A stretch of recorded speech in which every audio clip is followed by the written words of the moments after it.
Hey, what's up, you guys? I'm Sarah Labrat. I emceed a book event last night. It was a panel called Women Who Write Worlds, and it was 5 local Utah authors that got together to do a panel and a signing, and so I got a bunch of books yesterday, and I wanted to make a video where I share them all with you guys. So thank you for clicking on this video. All of these books will be listed down in the description box below. You can also order them through your favorite independent bookstore, but I wanted to share with you guys the book haul from what I got last night. So the first book in my August book haul is Iron Rose by Abigail O'Brien. Abigail is actually in my writing group, and this is her debut novel, and it came out last week, and I got to go to 2 of her book events, her book release party, and then the panel and the signing that she organized last night. And so I've now had her sign this book twice, but this is a YA Beauty and the Beast retelling. The cover is gorgeous. It is blurbed by Marissa Meyer, author of the Lunar Chronicles, and it says, a riveting take on this tale as old as time. Also, obsessed with the cover, but what's underneath the cover is also stunning. Like, that's a gorgeous naked book. And the book blurb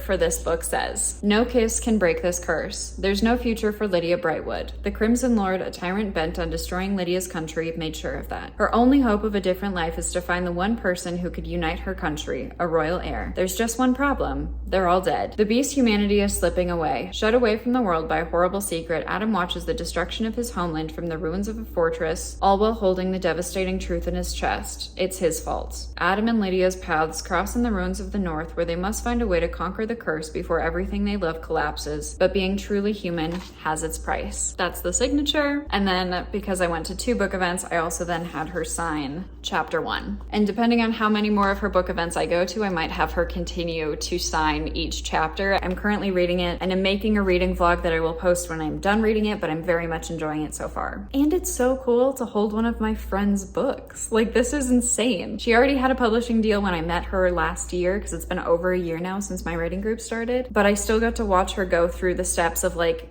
asking for endorsements and planning these book signings and everything. So I still got to see some of her process, and I'm getting to watch her write her next book, and just holding her book is so incredibly special. The next book that I picked up last night was Emerald of the Sea by Kimberly Pearl. This is the first book in a series. The second book in the series comes out August 30th, so later this month. But the back of this book says, backstabbing pirates, extravagant dinner parties, falling in love with the one man who's out of reach. 17-year-old Emma doesn't know who she is or where she came from. The not exactly legal merchant ship she was raised on is the only home she's ever known, and she's had enough of the captain's lies. Her plans to break free from her 3-masted prison are thrown off course by a deadly mutiny, and she finds herself on the run with a target on her back. A charming naval officer becomes her unlikely companion, and though they're constantly running from danger, Emma is even more afraid of the feelings she's developing for a man she'll likely never see again, if she can ever make it home. Maggie's only friend in the world is the kitchen boy who works in her manor. When Maggie's mother dies, she's left to be raised by a controlling father whose only concern is marrying her off to the highest bidder. But when Maggie returns from finishing school, she finds that the kitchen boy isn't a boy anymore, and he's starting to feel like much more than just a childhood best friend. How can she choose a husband from the upper crust of society when her heart lies with the boy downstairs? When Emma's and Maggie's fates collide, the secrets from the past begin to unravel. But when danger finds them, will they regret pulling the thread? I also want to mention that every single one of the authors that I met last night, obviously I already knew Abigail because she's in my writing group, but these 4 other authors were so incredibly sweet and so much fun to hang out with and talk to last night, and I'm very excited to read this book. I also have to mention that, ooh, there's a map.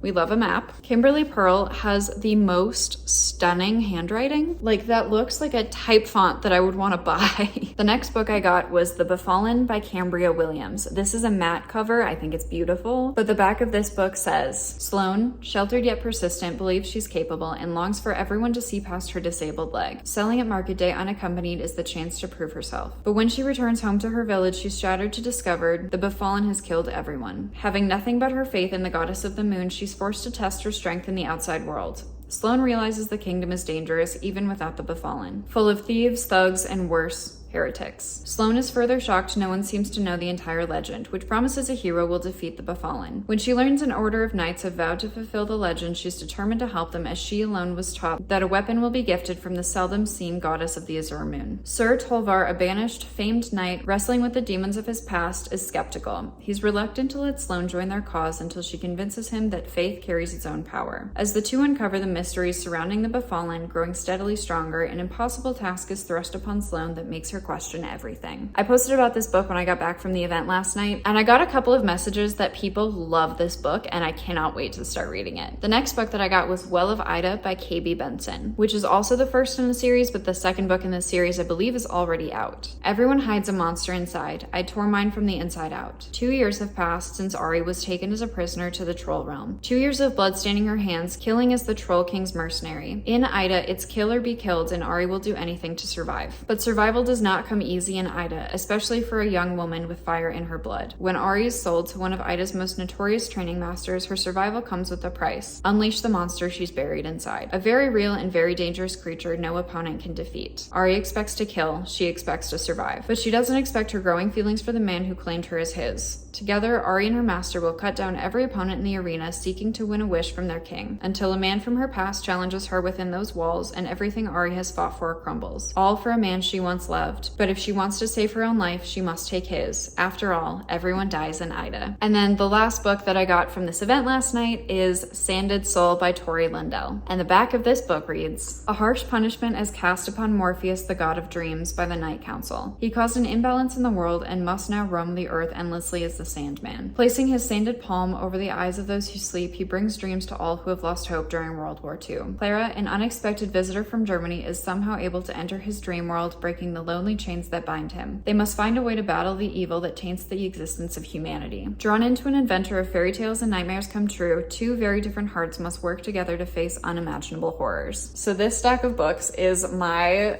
book haul from August so far. Thank you guys so much for watching this video. I hope you choose to check out some of these books. Again, they are all linked down in the description box below, and I will see you guys in the next video. Bye!